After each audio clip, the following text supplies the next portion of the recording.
महाराज जी, आप कुश्ती प्लेयर हैं दोनों, मतलब विश्व लेवल की कुश्ती खेलते हैं और उसमें भारत को रजत पदक भी ओलंपिक में इन्होंने दिलाया। आपने भी विश्व स्तरीय कुश्ती लेवल में भारत को पदक दिलाया महाराज जी। हाँ, बहुत ठीक है। बस आचरण की पवित्रता सुरक्षित रखना। जब अपनी लौकिक उन्नति होने लगे तो अपने चरित्र पर अंकुश कर ले, चरित्र पर शासन कर। चरित्रहीन व्यक्ति ज्यादा दिन टिकता नहीं है।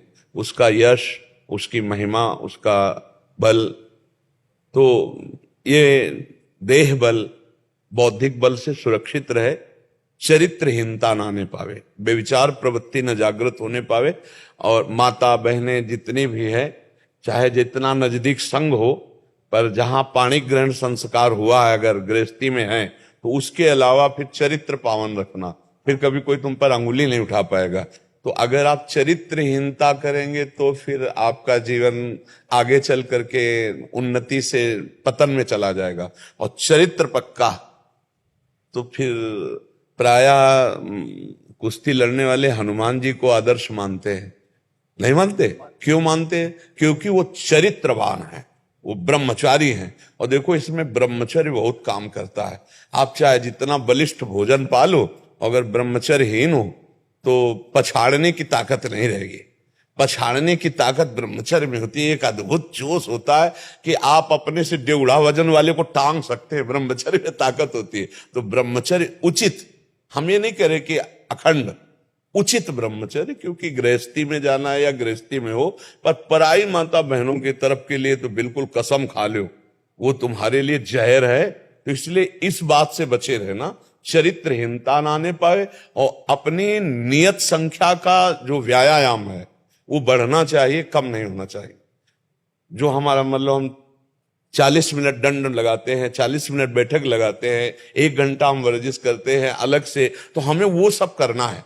नित्य दिनचर्या में जो पहलवान प्रमाद युक्त हो गया कि अखाड़े में जाना तो थोड़ी तैयारी कर ली, नहीं तो ऐसा वो पहलवान नामी नहीं हो सकता। प्रमाद नहीं आना चाहिए, अपनी दिनचर्या फिट होनी चाहिए। एक बार की हम तुम्हें घटना बताते हैं। कुड़नी है कानपुर जिले में, तो वहां दंगल था। तो यहां मथुरा के हरशंकर बाबा गए हुए थे। आप लोगों ने नाम नहीं सुना होगा, क्योंकि इस समय वो संत वेश में रहते थे, मथुरा के थे, उनके गुरु जी साथ रहते थे। एक झाम झोला पहने रहते थे, नेत्र नीचे रखते थे, और जब चलते थे तो कोई न कोई ग्रंथ ऐसे सामने, चाहे हनुमान चालीसा ही हो, ऐसे रख के ऐसे चलते थे, किसी को देखते नहीं थे। जब वहां पहुंचे कुड़नी में, तो ऐसे साधारण कपड़ों में पहलवान जब लंगोट पे आता है तब असली स्वरूप दिखाई देता है, नहीं तो ऐसे। तो उनको ऐसे समझो, उस समय 70,000 रुपए इनाम लगाया गया हरशंकर बाबा का। 40-45 वर्ष पहले की बात कह रहे। 70,000 रुपए। 5-6 पहलवान गए ऐसे, तो उनका 5-6 में पहले आप देख लो। तो उनका अगर इतने तुम में क्षमता नहीं थी तो अखाड़े में कैसे चढ़ गए? भाई इतना कहना था कि बाबा ऐसे पकड़ते थे और एक हाथ से मारते थे तो मुंह भरा गिरता था, और ऐसे पकड़ के जब वस्त्र उठाया तो जानते हो कहते बोले थे कि अयोध्या का, मथुरा का माना हुआ शेर इस समय दहाड़ रहा जिसको। तो ब्रह्मचर्य का बाबा का वो प्रताप था। ब्रह्मचर्य में बहुत ताकत है। तुम लोग ब्रह्मचर्य पर थोड़ा ध्यान देना और पराई माता बहनों की तरफ देखना मत, तो इस लोक में भी उन्नति होगी, परलोक की भी उन्नति होगी। ठीक है? और हमें बहुत अच्छा, हमें वीर रस बहुत अच्छा लगता है। हाँ, हमारी किडनी खराब है ना, नहीं हम 45 मिनट दंड बैठक मारते थे। अच्छा, आपको किडनी खराब लगते हैं हम? हाँ तो ये ब्रह्मचर्य अगर आ जाए और संयम से व्यायाम किया जाए तो बड़ा लाइन सबको मेवा का प्रसाद दे और दुपट्टा दे, इनको खूब अच्छे से जीवन को चला। ओलंपिक गेम होता है महाराज जी, ओलंपिक गेम होता है जो विश्व स्तरीय का सबसे ऐसा गेम होता है, उसमें भारत को रजत पदक दिलाया आपने दिला था। हाँ, बहुत ठीक, बहुत सुंदर। मतलब आप समझो कहीं कहीं खेले ही सही, पर पूरा भारत आपके साथ है। हार और जय आपके नाम पर होगी। बोले भारत विजयी हुआ, भारत हुआ ना, आप विजयी हुए तो पूरा भारत हुआ। भारत में हम सब हैं, हम सबके गर्व हो आप।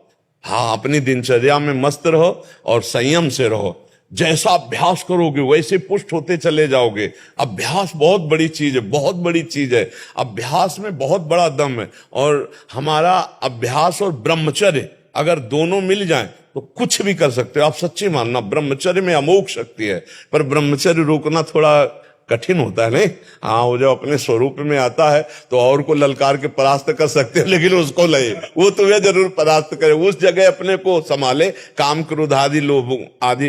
देखो, कई ऐसे नवीन पहलवान उठते हैं और क्रोध को नहीं संभाल पाते तो ऐसी घटना कर देते हैं कि जेल में चले जाते हैं, जीवन बर्बाद हो जाता है। तो क्रोध को भी संभालो और काम को थोड़ा नाम जप करते हो? आप बता दीजिए। नाम जप जरूर करो यार। मंत्रों में, अक्षरों में पावर होता है। राम जपो, कृष्ण जपो, हरि जपो, राधा जपो, नाम जप करो, अपने आप पूरे विश्व का मंगल होगा। जब हम नाम जप करते हैं तो सर्वे भवन्ते सुखिना सर्वे संत निरामया, इससे सबका कल्याण हो जाएगा।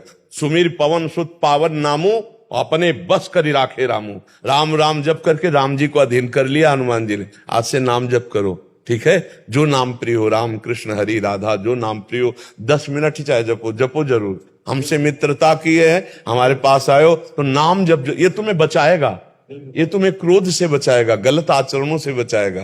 क्या जपोगे आप? जी आप ही बता दें। देखो, हम तो आशिक हैं राधा राधा राधा राधा राधा राधा। 10 मिनट ही चाहे जपो, आप 10 मिनट जपो, धीरे धीरे बढ़ा लेना, ठीक है? राधे श्याम, राधे श्याम, धन्यवाद, धन्यवाद।